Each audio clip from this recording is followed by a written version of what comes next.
Good afternoon, everyone. Thank you so much for joining us. My name is Beth Duda, and I am the director of the Suncoast Campaign for grade level reading. We're very pleased that you're joining us for kids' questions about COVID-19 with a focus on children 6 years old and younger. This webinar is brought to you through a partnership with the Florida Center for Early Childhood and the Suncoast Campaign for grade level reading. And our guest this afternoon, and the person who will be answering the questions, is Dr. Kristie Skoglund, COO of the Florida Center for Early Childhood. Hi, Kristie. Hi there. How are you, Beth? I'm great. Good. Really, really happy to have you here with us. So we're going to ask you some questions that have been posed by children 6 years old and younger, and a few questions that parents have had, all related to COVID-19. Are you ready to jump right in? I'm ready. Yes. I'm Okay. dealing with a lot of this myself, so totally relate to what families are going through. Yes. So the first question is from a parent. There has been a lot of news coverage and talk about the coronavirus and COVID-19. How should I explain the virus to my children? Yeah.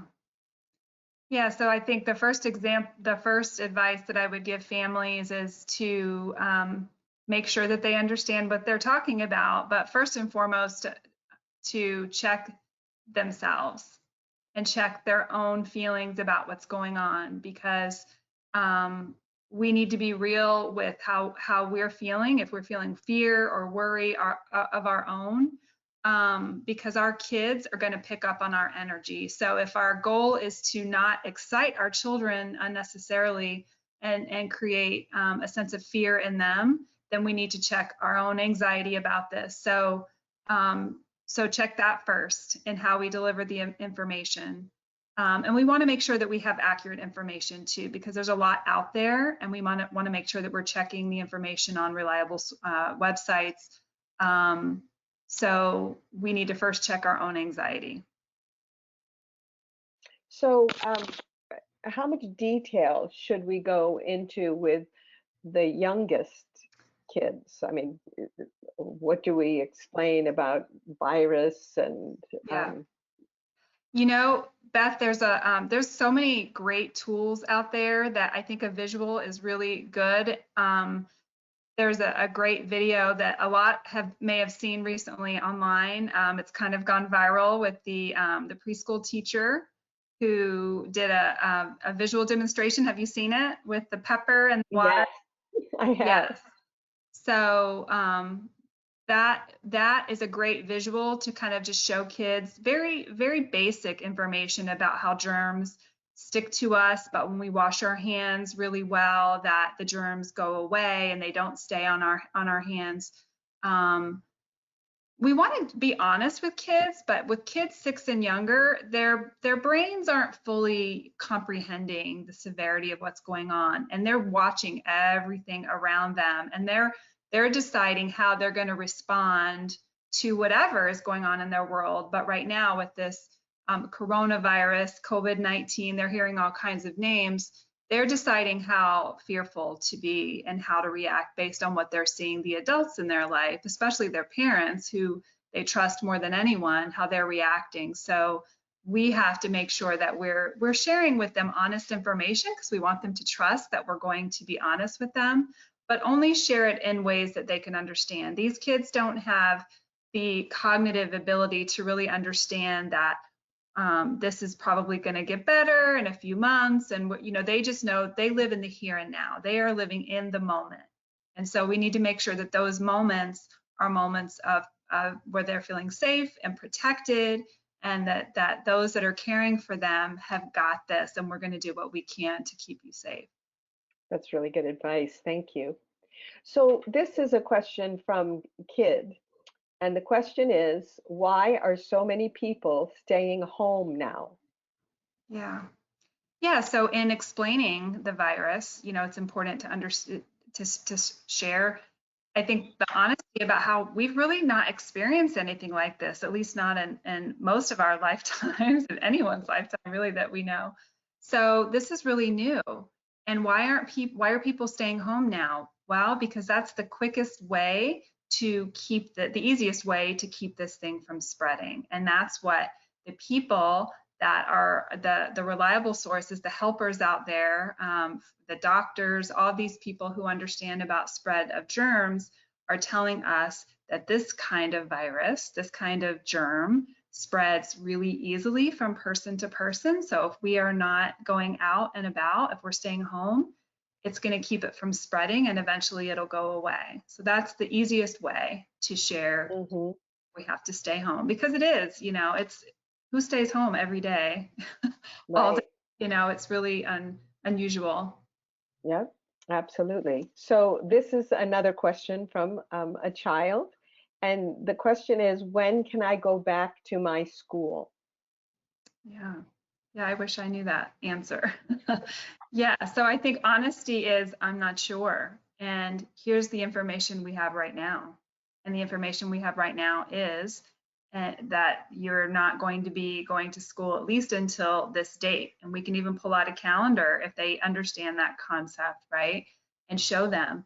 But to let them know that we're not sure, we may get more information. And every day we get new information. And as I get new information as your parent or your caregiver, I'm going to share that with you so you know. Kids need predictability. They need to know what's coming next. And so if they can count on the adults in their lives to keep them informed, then they're going to feel a lot less anxiety about the situation. If they're left to wonder, kids can create all sorts of things in their head, ideas that usually are not true. So if they can trust that we're going to keep them informed about what's coming up, then that's going to really help. And it's going to help them sleep better. It's going to help them eat better. It's going to help regulate their anxiety. That's really good. So this one also from a child. I miss all my friends. When Mm, can I see them again? yeah. Parents, sometimes, we talk about in some of the parenting classes that we do it to honor what we call child-sized problems, right? And so when a kid says they miss their friends, we need to honor that and really acknowledge how hard that is to be away from these people, right? And that we hope that he can get back or she can get back to their friends soon. When am I going to see them again? Well, as soon as we get the word from the people that we trust to tell us that it's safe to start kind of going out again and being around other people, we're definitely going to set up some of those play dates and hopefully go back to school. But again, we don't know. And so just to know that we're going to even come up with ideas, where we can FaceTime, what we're doing now, to have a visual.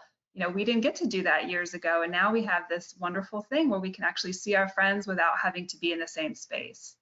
Yeah, that's really good. And I've seen some schools that have done parades with cars, the teachers in cars driving through neighborhoods to wave to the kids. Oh, And that's fantastic. yeah, yeah. And Oh, I even love I that. saw one on Facebook that was a birthday party, that the birthday party had to be canceled. So all of the friends made posters and they drove by and held the posters up while the little boy was in the driveway, which Oh, was I kind of, love that. yeah. That's awesome.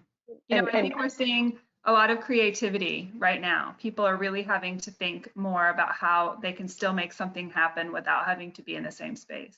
yes, absolutely. And that the birthday party question leads us into our Yeah. next question. So this one says Olivia's birthday party was canceled. Mhm. When Mm. will things be normal again? Yeah. Yeah, that's really hard. Yeah, I think, what I know works for a lot of kids is to kind of normalize and join with them how you wish things were normal too, because it's not just the kids that want things to be back to normal. We do too. As the adults, we want things to get back to normal, and it's hard for everyone. And so um, to acknowledge and normalize their feelings, and sharing with that, and it makes them feel like their feelings are okay. And And just knowing that things will get back together, back to normal, a sense of hope that, this is temporary, because I think we all, believe that it is. And everything that we see, we hear and read tells us that it is. So I think we can confidently say this is temporary and things will get back to normal. Mhm. And on that note, I have a cute little video that I don't know that a lot of folks have seen, but someone shared it with me. And it's a YouTube video that I think a lot of folks would find helpful in sharing Great. this information with their kiddos. So I'm going to share my screen and play that for our audience. So, bear with me. So we're going to go here. There we go. Okay, can you see my screen? I see a screen, but it's not a YouTube. Okay, so I'm going to go to YouTube. There we go. There we go. I see the screen. Okay, and then I'm going to change my audio.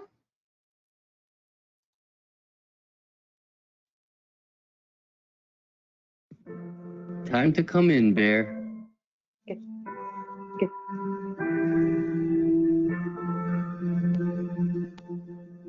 Time to come in, Bear. The world caught a cold. You won't get its germs if you just stay at home. It isn't forever, Bear, just for a time. There's still fun to have here with me while inside. We'll climb pillow mountains, build towers sky high. I'll show you a dance. You can teach me to fly.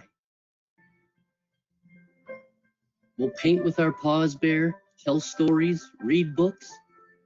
We'll eat lots of pizza. Can you help me cook? Do you know a joke, Bear? The world is still funny. Knock, knock. Who's there, Bear? It's me and a bunny. No visits with Grandpop. Grand's dinner can wait. A phone call's a great call to keep them both safe. No play dates with friends, Bear. You miss them, I know. The next time we see them, we'll make sure it shows. While we stay inside, Bear, the heroes still fight to clean up the germs and make the world all right. So sleep tight tonight, Bear. Tomorrow, we'll see. And no matter what happens, together we'll be. That's great. Thank you for sharing that. It's amazing how quickly people have designed things to help us all get through this. That was really, really good, and something that can be shared because it's on YouTube, so it can be shared with children all over, which I recommend highly. So this next question is from a child, and the question is, are we all going to get sick? And the second part of that question is maybe a little bit harder. Will everyone still be alive? Yeah. Are we all going to get sick? Well, I think, if we continue to listen to the people that are, what people are telling us to do and stay in our homes and to protect not just ourselves, but other people, then the odds of us getting sick are very slim, right?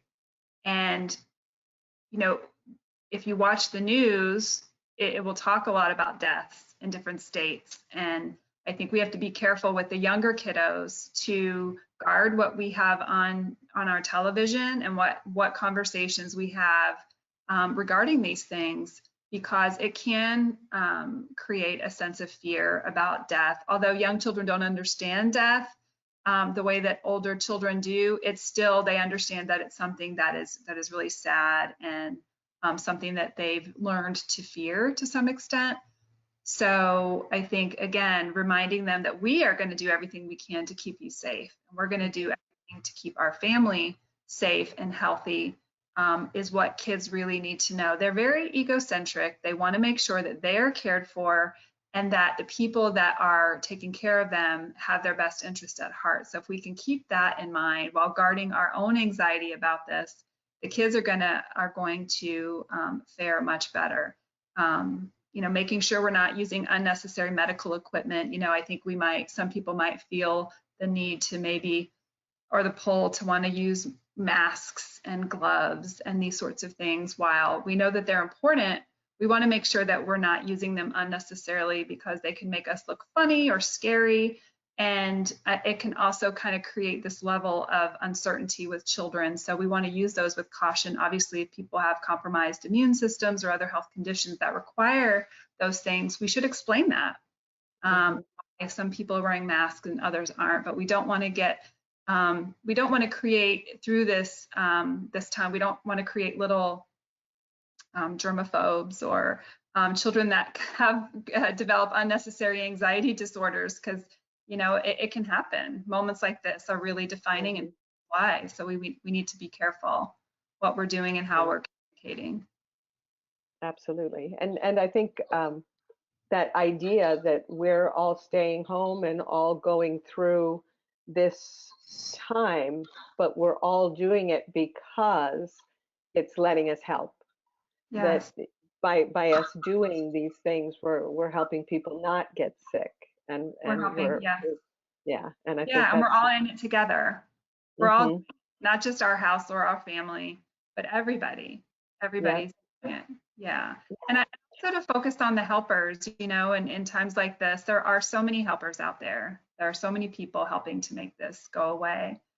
We can get caught up in the frustrations of times like this as well, whether it be what our politicians are or aren't doing, or those kinds of things can really frustrate families. But just to really focus on the positive, because kids need to, we've had plenty of conversations, at least in my world, about when crisis happen, you kind of see what somebody's made of. And so we want to create children and develop children who can handle crisis, who are not going to fall and crumble, who are going to have optimism and that stick-to-itiveness and forward thinking that this is temporary and we're going to push through this. And the way that they develop that is by watching others have that same attitude. So this next question is a two-parter. The first is just a statement. It says, everyone seems upset. How can I fix it? Yeah. So kids feel like, is this a kid asking how they can fix it? Yeah. It is. Yeah. So they're helping to fix it by staying home and doing their part. No one person can fix anything, really. It takes everyone to do their part, and everyone doing their part is us staying home, you staying home. Everyone's got to do what little they can do, or whatever their role is. And at that point, I think the kids can learn how staying home is actually doing their part. Yeah, I took a walk in my neighborhood last night and noticed several driveways had rainbows drawn in chalk with a sign underneath that said "Stay safe." And I just thought, what a great way to let the child know that they're doing something to help and send them to others. Yeah. And that's a great example of something that's going on. I've seen those kinds of pages and groups getting together to find some ray of sunshine or rainbow in all of this. Yeah. So it's a great way to teach kids to find something positive. And that leads us actually to our last question, which is, I'm very bored staying home. What can I do? Yeah. Oh my gosh. So there's this website called Indy's Child, and it's always got great stuff on there for kids. But I was in preparation for this, I'm not super creative, so I'm like, what are so great list of things? There's a list of like 70 things that this site has. And I'm sure there's other places online, but I wrote down a few of them because I just thought, wow, if you're stuck in home, there's so many creative things that we can do. But some of the things they listed was go camping in your living room. How fun is that, right? Play board games. I don't know about you, but we have board games that don't get pulled out very often. So about your board games. try a new cookie or cake recipe and actually turn on your video camera and have your own cooking show. You know, do something fun together. Of course, bubbles are always in the house, and those always bring about fun. Create a family tree, dress in your best clothes, and have a nice little dinner together, like you're you know, having. So there's so many creative things that you can do while you're cooped up in the house. Even for a bike ride outside, but if you're staying in and you're really not going out, there's so many things. I would encourage folks to go to that Indy's Child website, and there's a list of 70 things that you can do inside your house with your kiddo. That's great. It's really, well, thank you so much. It's been great to have your advice. If anyone on the webinar has questions, please feel free to email me the question if you'd like. My email is bduda@thepattersonfoundation.org, or you can send your questions to grade level reading suncoast.net, info@grade-level-reading-suncoast.net. We also have another webinar coming up on Wednesday for parents of children who are 7 years old or older, and we'll be having some different questions that we'll answer then. And then another webinar on Friday that will be helping parents deal with everything that's going on and giving them some tips on what they can do further to help their children through this uncertain time. So thank you all so much for being here. And Christy, thank you so much. Really appreciate you being available.